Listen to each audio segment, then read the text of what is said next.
ايه كل ده؟ بصي البنطلون ده جميل ازاي. ايه ده؟ بس ده مش مقاسك. ما انا هخسله، ده نازل من 1000 للنص. اه بس هتكسره كتير قوي. هو انت يا بنتي اي حاجه عليها سيل تشتريها؟ ده انا جبت فازه لجهاز بنتي، شفتي الشياكه. لا ده انت اتجننتي خالص.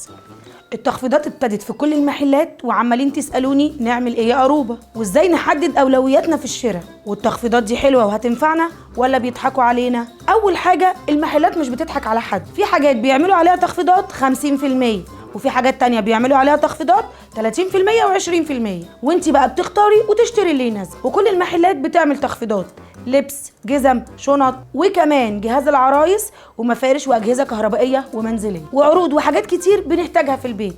فتعالوا نقسمهم سوا ونشوف احنا هنشتري ايه. اول حاجه جهاز العرايس، عرايسنا الحلوين يركزوا معايا وانت كمان يا ام العروسه، من دلوقتي اللي بتجهز تشتري لبسها الصيفي وتعينه وتختار حاجات مقاسها وحاجات اكبر علشان كلنا بنتخن بعد الجواز. وعندك رفايع المطبخ والمفروشات ممكن تجيبيها من رنين ومن مرشدي، كل دي اماكن فيها حاجات حلوه للبيت وبيعملوا فيها عروض فعلا. او تنزلي بقى يوم من اوله في العتبه والموسكي وحمام التلات وهتلاقي فيها كل اللي انت عايزاه. تاني حاجه هنتكلم عليها الملابس، كل الستات اللي بتشتغل بتجيب لبس كتير علشان الشغل بيهلك الهدوم، والتخفيضات فرصه حلوه لينا انك تشتري اللي ناقص في دولابك باسعار حلوه وهتوفري. في اول الموسم الاسعار بتبقى عاليه قوي فما بنعرفش نشتري غير الضروري، لكن في التخفيضات هتشهيصي بقى. تالت حاجه المفروض ان احنا بنتكلم على ندخل بقى على الام اللي عندها عيال، ممكن تجيبي لهم حاجات وتشيليها للصيف الجاي، بس ما تنسيش بيكبري المقاس شويه علشان العيال اسم الله عليهم بيكبروا بسرعه وجسمهم بيتغير، والعيال اللي بتروح الحضانه بتهلك لبس كتير وعايزين يغيروا كل يوم، مش هتلاقي على غسيل ونشير،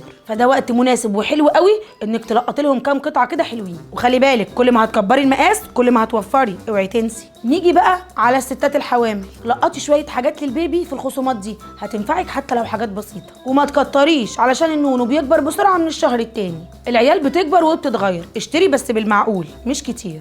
شباب وبنات الجامعه مهم ليكوا بقى اول يومين دول تجيبوا كام طقم للشباب والبنات اللي لسه داخلين الجامعه اول مره، اللي لسه داخل الجامعه واول سنه ليه، واللي في الجامعه وعايز يجدد لبسه. ويا بنات ويا شباب اشتروا موديلات بسيطه وعمليه للجامعه علشان بتقعدوا طول اليوم بره البيت، فاكيد طبعا انتوا محتاجين لبس مريح وعملي. اخر حاجه بقى هنتكلم عليها الستات اللي عايزه تجدد بيتها، فرصه بقى لو عايزه تجددي حاجه في بيتك او تغيريها وقت الخصومات، وهيكون في تخفيضات حلوه وهتوفري. لو كنت عامله جمعيه او محوشه مبلغ او معاكي فلوس تخص البيت، وقت حلو انك تشتري الحاجه اللي ناقصه في بيتك حتى لو جهاز كهربائي عايز يتجدد. في الاخر عايزه اقول لكم استغلوا وقت التخفيضات والخصومات واشتروا اللي ناقصكم، كل واحده فينا ناقصها حاجه معينه في بيتها ولولادها، وكل واحده ادرى بظروفها، فشوفي اللي ناقصك وهاتيه في التخفيضات. قولوا لي بقى في الكومنتات ايه اكتر حاجه جبتيها واستفدتي بيها وقت الخصومات.